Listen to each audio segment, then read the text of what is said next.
ఏడాది పాలన పూర్తయిన తర్వాత రేవంత్ అన్న గారి ఆధ్వర్యంలో ఇచ్చిన 6 గ్యారంటీలను కూడా కూచా తప్పకుండా వాటితో పాటు ప్రజా పాలనలో ప్రజలకు అనువైన పాలన అందించడానికి ఈరోజు కాంగ్రెస్ ప్రభుత్వం పూనుకున్నది. అదేవిధంగా ఈరోజు రైతులకు కానీ, విద్యార్థులకు కానీ, కార్మికులకు కానీ అన్ని విషయాల్లో కూడా కాంగ్రెస్ ప్రభుత్వం అండగా ఉంది. నిన్నగాక మొన్నది ఈ 2 పర్యాయాలు చూసుకుంటే మన తర్వాత మన ఏదైతే ప్యాడీ ప్రొక్యూర్మెంట్ అయితేనేమి రైతులకు ఇచ్చిన హామీలను కూడా అన్ని కూడా కాంగ్రెస్ ప్రభుత్వం నెరవేరడం జరిగింది. దానికి గగ్గోలు పెడుతూ నేను ఒకటి సూటిగా అడగదలుచుకున్నాను. 10 సంవత్సరాల తెలంగాణ కాంగ్రెస్ పార్టీ ఇస్తే ఏలిన టీఆర్ఎస్ పార్టీ ఇంకా మిగతా పార్టీలకు కూడా మాకు సూటి ఒకటే ప్రశ్న. రైతులకు, పేద ప్రజలకు ఏం చేసి ఒరగబెట్టిరని ఈరోజు ప్రేమ ఒలక వస్తున్నారు. నేను అందుకోసానికి అంటున్నా, వేలకు అక్రమంగా నిరసరిగా 1000 కోట్ల రూపాయలు సంపాదించుకున్న టీఆర్ఎస్ పార్టీ ఈరోజు రైతుల గురించి మాట్లాడితే దయ్యాలు వేదాలు వల్లించినట్టుంది.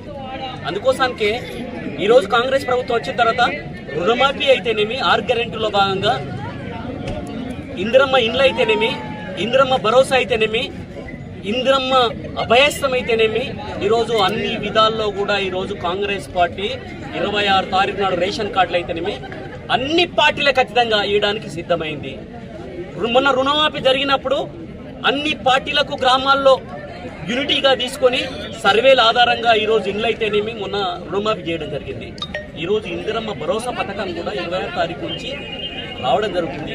ఆర్థిక ఇబ్బందుల వల్ల కొంత లేట్ అయిన మాట వాస్తవమైన అన్నీ కూడా రేవంత్ అన్న గారు అన్ని విషయాల్లో ఆలోచించుకొని గౌరవ ముఖ్యమంత్రి గారు పేద ప్రజలకు సేవ చేయాలని ప్రతి తాలూకు ఒక ఇంటిగ్రేటెడ్ హాస్టల్ పెట్టడం 250 కోట్లతో. ఈరోజు హాస్టల్ల పరిస్థితి కూడా మెరుగా ఉంది. విద్యా వ్యవస్థ మెరుగైంది. ఈరోజు ఆరోగ్య వ్యవస్థ మెరుగైంది. రైతులకు కూడా జవాబుదారితనంగా ఉండడానికి ఆస్కారం ఏర్పడ్డదు. ఫ్రీ కరెంట్ ఇచ్చినాం ఈరోజు. అప్పుడే 2000 రూపాయలు నెలసరిగా ప్రతి ఇంటికి కట్టేది. ఈరోజు ఆ పరిస్థితి పోయింది. 10 సంవత్సరాల కాలంలో ఒక రేషన్ కార్డు కూడా అర్హులైన ప్రతి బిడ్డకు కూడా, అర్హులైన ప్రతి వ్యక్తికి కూడా ఈరోజు రేషన్ కార్డు 26వ తారీఖు నుంచి జారీ చేయబడుతుంది. ఇందిరమ్మ ఏదైతే మనము రైతులకు ఇచ్చే రైతు బంధు ఏదైతుందో ఇందిరమ్మ రైతు భరోసాగా ఈరోజు 26వ తారీఖు నుంచి చేయడం జరుగుతుంది. అధికారులకు అన్ని విషయాల్లో కూడా అన్ని పార్టీలకు అతీతంగా ప్రజాపాలన ప్రజలకు అందాలనేదే కాంగ్రెస్ పార్టీ ధ్యేయము. అందుకోసానికి గగ్గోలు పెట్టకుండా ఈరోజు ప్రభుత్వానికి సహకరించాలని మేధావులు అంటే తర్వాత అప్పుడేమో ఎగవాడి ఏడిచిర్రు, ఇప్పుడేమో వాళ్ళ పదవుల కోసానికి వారు పంచని చేరిరు. ఈ రోజు ఏమైంది? ఎక్కువ మేధావి కూడా ఈరోజు ప్రశ్నించిన పాపాన ఓలేడు. కానీ కాంగ్రెస్ పార్టీ దోచుకొత్తిన్న విధానానికి, దోపిడీ విధానానికి వ్యతిరేకంగా ఈరోజు ప్రజలు కాంగ్రెస్ పార్టీకి మ్యాండేట్ ఇస్తే, దీవెనలు ఇస్తే దాన్ని వక్ర భాషను చెప్పే విధంగా రేవంత్ అన్న పాలన అభస్పాదేశంగా ఈరోజు ప్రతిపక్ష పార్టీలు ఈరోజు పూనుకొని అదే పన్నాంగా చేస్తున్నారు. మీకు తెలుసు ఇక్కడ ఉన్న పరిస్థితి కూడా ఈ పెద్దాయన లేకపోతే ఇక్కడ ఈరోజు సుర్రా బుర్రా వచ్చిన తర్వాత మా సీఎం ఇచ్చిన పథకాలను కూడా ఈరోజు వారి చేతుల దారిచ్చి ఈరోజు మాట్లాడితే కూడా మీరు చూస్తున్నారు, మేము చూస్తున్నాం, ప్రజలు చూస్తున్నారు.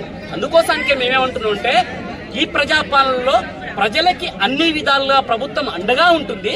అన్ని విధాలుగా అండగా ఉండి ప్రజల పక్షాన మేము నిలబడతాం. ప్రజలకు అవసరమైన విధంగా మేమే పోరాటం చేస్తున్నాం, మేమే అందించడానికి కృషి చేస్తాం. అవినీతి ఆస్కారం లేకుండా ప్రభుత్వం తరఫున మేముండి అధికారులకు చేదోడుగా వాదోడుగా ఉండాలని పత్రికా మిత్రులైనా సరే ఏదైతే తప్పుంటే తప్పని చెప్పండి. కానీ కొంతమంది వక్ర భాషను చెప్పే విధంగా దానికి వంత పలుకొద్దని అందరూ కూడా ఈ ప్రజాపాలనలో కలిసి వచ్చి మంచి సలహాలు ఇచ్చి ప్రభుత్వాన్ని ముందుకు తీసుకెళ్లాలని మనసారా తర్వాత అందరూ దీవిస్తారని కోరుకుంటున్నారు.